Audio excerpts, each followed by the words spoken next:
way you painted the question in terms of especially the immigrants in the former Soviet Union. The number is somewhere around 300, out of the close to 1 million people that came to Israel in the 1990s in the former Soviet Union. The estimates are close to 300,000 came because they had a Jewish father or Jewish grandfather. They did not have a Jewish mother, and therefore they're not halachically Jewish. The issue is twofold. One is the problem of intermarriage, which is going to come about because of this. Think about this for a moment. They're living in Israel, they have Hebrew names, they're speaking Hebrew, they're serving in our army, unfortunately dying in our army at times for the Jewish people, going to our universities. Our children will meet their children. And for the first time in the history of the 67 years of Israel, the issue of intermarriage is all of a sudden really on the table. A few 100,000 people who are in the country who are living as Israelis, as mainstream Israelis, but they're not Jewish. There's a young group in Tel Aviv now, a really growing group of secular Americans, not religious Americans, who are making Aliyah. And I meet with them often, and I work with them, and I ask them, why do you make Aliyah? Why do you make Aliyah? What's that all about? And so many of them answer that what drove them to make Aliyah was that if they lived in America, they pretty much knew that their grandchildren would not be Jewish, and if they moved to Israel, they know that their grandchildren are going to be Jewish. And here we have a situation where if we don't solve this problem of the Russian immigrants who are not Jewish, we're going to have massive intermarriage on our hands. That's the biggest reason to try to solve the issue. The other side of it is also, I say to myself all the time, if my great-grandfather didn't leave Russia when he did to go to America, I would be them. I'd be them. I would have lived through, our family would have lived through 70 years of communism in Russia, and we come from the same people, and don't we owe it to them to try to find a solution to bring them back to the Jewish fold? They were persecuted in the former Soviet Union because they were viewed as Jews, and now they're socially, religiously outcast in Israel because they're viewed as non-Jews. But what do? So I grew up in a Jewish day school environment in America, and I was always taught, if you want to convert to Judaism, you have to accept upon yourself all the mitzvot. That's what we were always taught. And these are not people who are going to observe all the mitzvot. So what do? So I was very fortunate to be exposed to a sefer written by a former member of Knesset, Rabbi Chaim Salam, who was in the Shas party and thrown out of the Shas party for his views. It's a thick, thick sefer, hundreds and hundreds of pages, where he explains that there's 3 categories in halakha. There are non-Jews, there are Jews, and then there are Jews who come from Zerah Yisrael. They come from Jewish descent. And the sefer is actually called Zerah Yisrael. And he shows the sources. I never heard about this before. Source after source, that it's a different category. They're not Jewish. No one's suggesting that they're Jewish. But what we require from them when they convert is not that they stand up in front of a Beit Din and say, we are now going to fulfill all the mitzvot. There's even one of the Rishonim who says, we're not saying this, but it's so lenient, where he says, as long as somebody can point to any Jew in their ancestry, we're not talking about 1 generation or 2 generations, anywhere along the line, they don't even have to go to the mikvah to convert, because their ancestors already went to the languages, they already did that at Har Sinai. That's the terminology he uses. We're not saying that. But it just shows you how lenient you could be, if you want to, when it comes to Zerah Yisrael. We require them to go through a process. It's not without any kind of a process. The basic idea is they should become like traditional Jews in Israel. When they have Shabbat, of some semblance of Shabbat, they have Yom Kippur, they have Pesach. Remember, Israel has this cultural, traditional Judaism, and that's what they really have to do. Let's go back for a moment to the Gemara.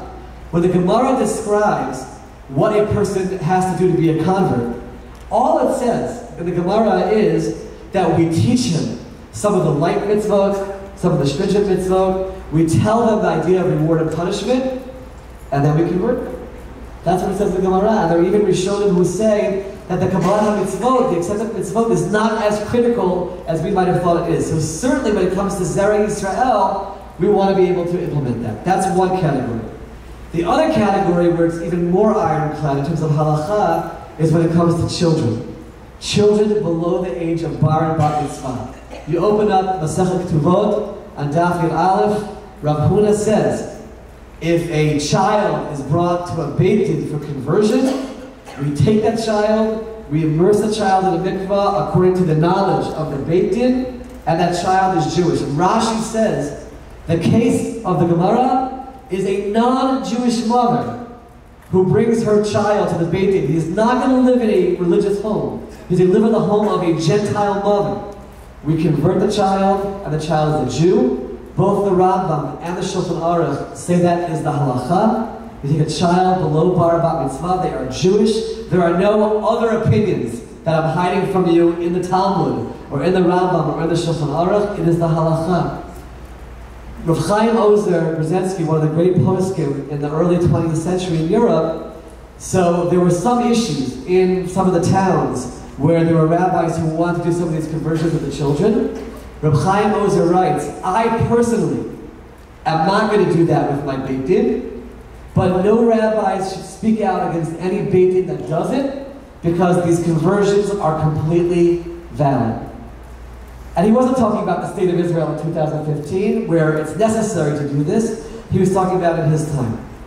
Many people ask me the question, they say, how can you do this? How can you take a non-Jewish child who's not going to observe the mitzvot? Right now, they're not liable for their actions. If they don't keep Shabbat, they're not liable, they're not Jewish. And now you're going to convert them, they're not going to keep the Shabbat, and now you've put them in a situation where they're held accountable for sinning. And to answer that question, we can turn to a decision of Rav Moshe Feinstein, I think an authority that we can all agree that we can rely upon for halachic decisions. Rav Moshe was asked the question about a small town in the United States where there was one communal day school, and there were many children in the day school who were the children of women who went through reform conversions, and therefore they were not, in the eyes of the leadership, of the Orthodox leadership of the school, Jewish. And they asked, should we convert these children as children? Go to the parents and explain to them, we want to make sure that everyone accepts your child as a Jew, take them below bar bat mitzvah, convert them, and now they're accepted. And Rav Moshe said yes. Take them as children below bar mitzvah and convert them. And then they can be accepted by everyone as Jews. First, Rav Moshe says, because then, first of all, because they're in a Jewish day school environment, it's very likely that they'll end up observing mitzvot one day. That doesn't help us for our situation. And then Rav Moshe says, but even if not, even if they will not be religiously observant, it's still a merit for them. Because Rav Moshe writes, when you make them a Jew, now any mitzvah they do, they will be rewarded as a Jew for doing the mitzvot. And any sin which they do, Rav Moshe says, is a shogeg. They don't know any better, and they won't be held accountable for this. We need to rely on those sources I just said right now. There's 80,000 children. There have been children that have been born from these people who moved to Israel, and convert them. And if we go to them and reach out to them, they will do it. They don't want their children to have problems as they get older. So we, in the last Knesset, it took a year and a half of very hard work, we wrote a law. Again, the Knesset doesn't get involved in halacha. That's not the point of the Knesset. But we wrote a law that conversions do not have to be simply in the hands of the chief rabbinate, but on a local level throughout Israel, rabbis can set up conversion courts, be more accessible to the people, reach out to the people, and be lenient, especially for the Russians. Unfortunately, in the end, the Prime Minister caved to pressure from the Haredi parties, and it wasn't passed as a law, it was passed as a government decision. 3 Sundays into this new Knesset government, they overturned the government decision, and therefore it's against the law. I mean, it's not legal to have these conversion courts all over Israel. I am part of a rogue rebel group called Giur Halacha, led by Rav Stav and led by Rabbi Riskin, and we are doing conversions, even though they will not be accepted by the state of Israel. We make the people sign a document that they recognize that the conversion is not accepted, but we want them to be Jewish. I don't want them to be into marriage. We want them to be able to marry Jews and feel comfortable marrying Jews. Again, those marriages also have to be done outside the fold of what's accepted by the state. I did, last Friday, I was on a Beit Din for one of these conversions. It was not for a child. It was for an Ethiopian whose mother is Jewish. Father is Jewish, mother is not Jewish. He went through the entire process through the Rabbanut in Kiryat Gat studying for conversion. It was a 16-month process. 12 months into it, he was relocated in his job in Tel Aviv. So he went to the Tel Aviv rabbinate and he said, can I just continue the last 4 months here? And they said, no, we don't rely on the rabbinate in Kiryat Gat. You have to start the whole process over again. He said, I'm not going to do this. He shifted his hours of work and traveled every day from Tel Aviv to Kiryat Gat at 3 o'clock to finish the last 4 months, and then did the night shift at his store in Tel Aviv. He went to the Rabbanut after 16 months of studying and said, I'm ready for the conversion, can we do it? And the Rabbanut said to him, what are you planning on doing professionally? And he said, well actually I'm working now in a store, in a supermarket, but I plan to go to school to be an actor, that's my dream. And the rabbinate said, well, we're sorry, we can't convert you if you want to be an actor, because you may be in situations one day where maybe you won't be keeping halakha. I've studied most of the sources related to Gior. I never saw any kind of a statement which said, unless the person's going to be an actor. And they wouldn't convert him.